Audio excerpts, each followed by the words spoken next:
Diesel પેટ્રોલના જથ્થાની સમીક્ષા એ પણ મુખ્યમંત્રીએ લીધી છે।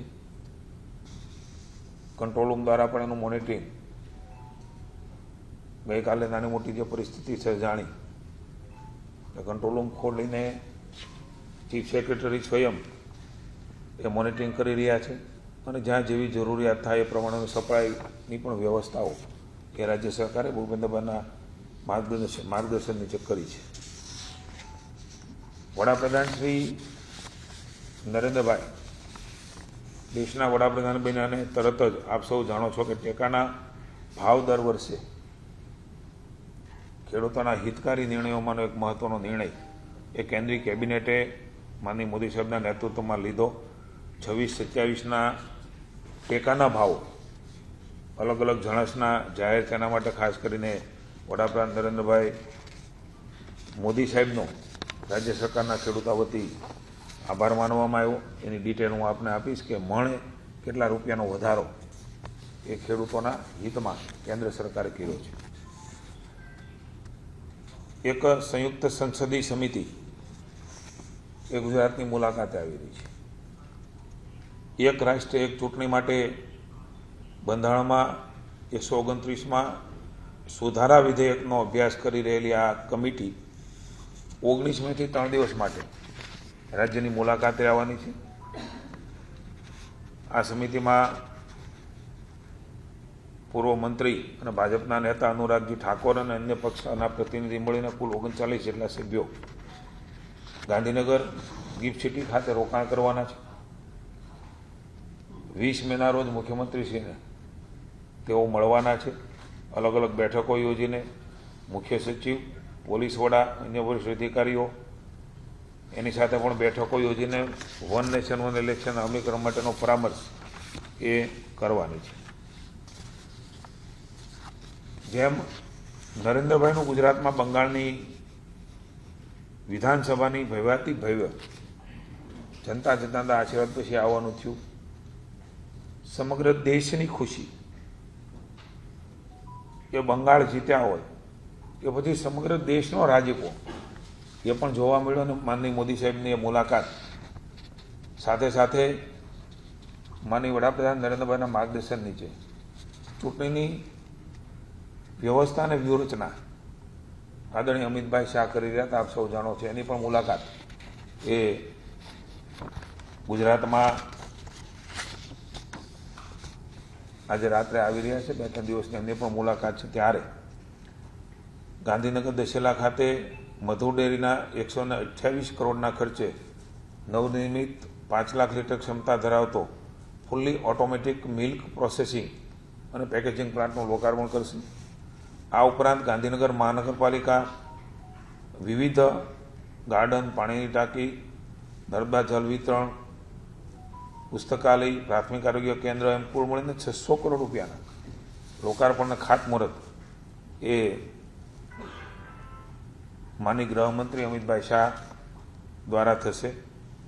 નેશનલ ઇન્સ્ટિટ્યૂટ ઓફ ડિઝાઇન ખાતે ઇનોવેશન અને કોમ્યુનિકેશન સેન્ટરનું તથા ત્રાગડ ખાતે મિલિયન માઇન્ડ ટેક પાર્ક ખાતે આઈટી અને ગ્લોબલ કેપેબિલિટી સેન્ટર કેમ્પસનું પણ ઉદ્ઘાટન એમના હસ્તે થશે।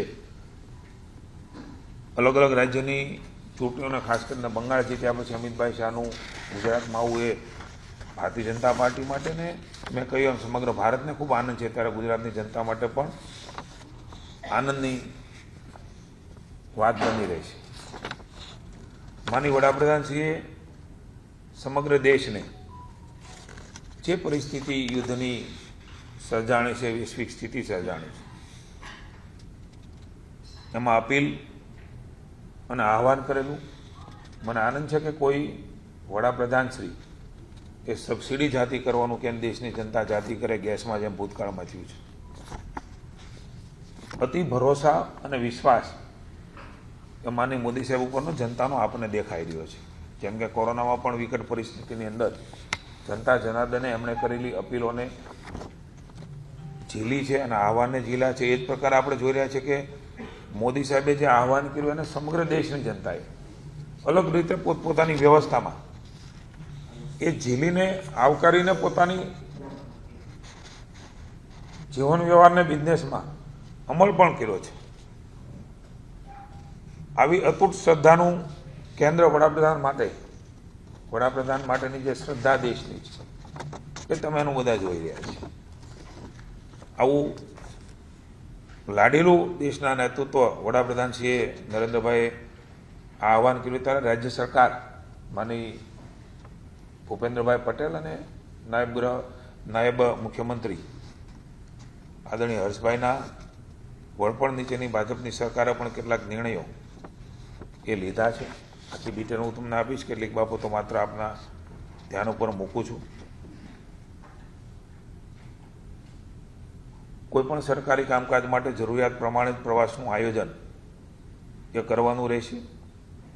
શક્ય હોય ત્યાં સુધી પ્રવાસ ન કરીને ઇલેક્ટ્રોનિક ઉપકરણો, અલગ અલગ ટૂલ્સ દ્વારા ટેકનોલોજીનો ઉપયોગ કરીને જરૂરી ન હોય ત્યાં સુધી આ પ્રવાસ ટાળીને મીટિંગ બોલાવવાના બદલે વીસી દ્વારા ઓનલાઈન માધ્યમથી બેઠકો યોજવાનો પણ સરકારે નિર્ણય કર્યો છે.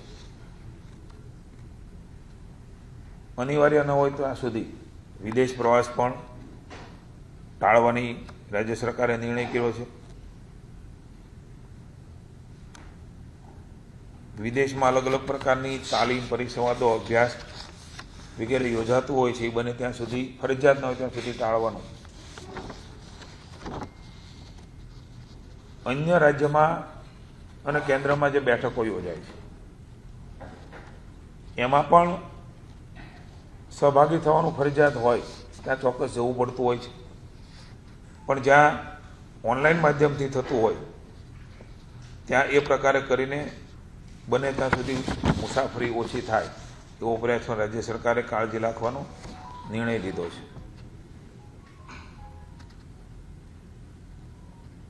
અધિકારી કર્મચારીઓ સરકારી કામકાજ માટે જિલ્લા બહાર શક્ય હોય ત્યાંથી મુસાફરી ટાળીને જરૂર પૂરતી ને જરૂર હોય ત્યાં સુધી મુસાફરી કરીને નિયંત્રણમાં લાવવાનો પણ સરકારનો પ્રયાસ રહે છે. સરકારી અધિકારી કર્મચારીઓ એની પર યોગ્ય નિયંત્રણ રાખવા માટે દરેક વહીવટી વિભાગ તંત્રમાં ઉપલબ્ધ સરકારી વાહનોની સમીક્ષા કરીને વધારાના જે વાહનો, દાખલા તરીકે હું પણ મંત્રી તરીકે કોઈ એક પરિષદનો ચેરમેન હોઉં તો મને પણ જે ગાડી મળી હોય તો મેં પણ મારા હમણાં જ ઓફિસમાં કહ્યું છે કે જમા કરાવી દેવાની છે. આ પ્રકારે અનેક અધિકારીઓ અલગ અલગ જગ્યાએ જવાબદારીઓમાં છે. તો એ બોર્ડ કોર્પોરેશન કંપની હશે, વધારાનો ચાર્જ હશે. મળવાપાત્ર એક મુખ્ય વાહન સિવાય તમામ સરકારી વાહનો તાત્કાલિક ધોરણે વાહન પુલ એટલે વ્હીકલ પુલમાં જમા કરાવી દેવાનો પણ નિર્ણય એ રાજ્ય સરકારે કર્યો છે.